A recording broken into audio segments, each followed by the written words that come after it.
లైంగిక నేరస్తుడు Jeffrey Epstein ఫైల్స్ను బహిర్గతం చేయాలని న్యాయశాఖను ఆదేశించారు అమెరికా అధ్యక్షుడు డొనాల్డ్ ట్రంప్. దానికి సంబంధించిన ఫైల్స్పై సంతకం చేశారు.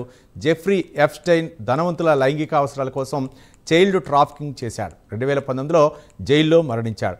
జెఫ్రీ ఫైల్ను బహిరంగపరచడానికి ట్రంప్ నెలల తరబడి వ్యతిరేకించాడు. అయితే జెఫ్రీ బాధితులతో పాటు సొంత పార్టీ నాయకులు కూడా ట్రంప్ను వ్యతిరేకించారు. దీంతో చివరికి ఆ ఫైల్స్ను బహిరంగపరచక తప్పలేదు.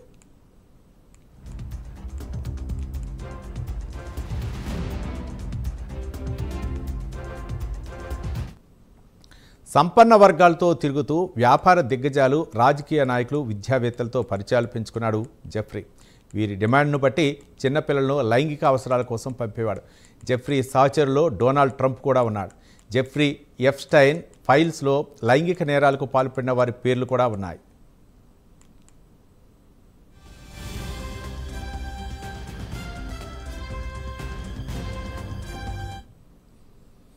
ఇప్పటికే విడుదలైన ఫైల్లో చాలా పెద్దవాళ్ల పేర్లు బయటపడ్డాయి. అందులో ముఖ్యంగా కింగ్ చార్లెస్ సోదరుడు, అమెరికా మాజీ అధ్యక్షుడు Bill Clinton, Andrew, Duke of Mountbatten Windsor మరియు పాప్ ఐకాన్ మైకేల్ జాక్స్ వంటి ప్రముఖుల పేర్లు ఉన్నాయి.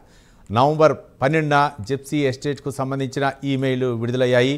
వాటిలో మాజీ అధ్యక్షుడు క్లింటన్ ట్రెజరీ కార్యదర్శి లారీ సమ్మర్, ట్రంప్ మాజీ సహాయకుడు స్టీవ్ బానన్ పేర్లు ఉన్నాయి.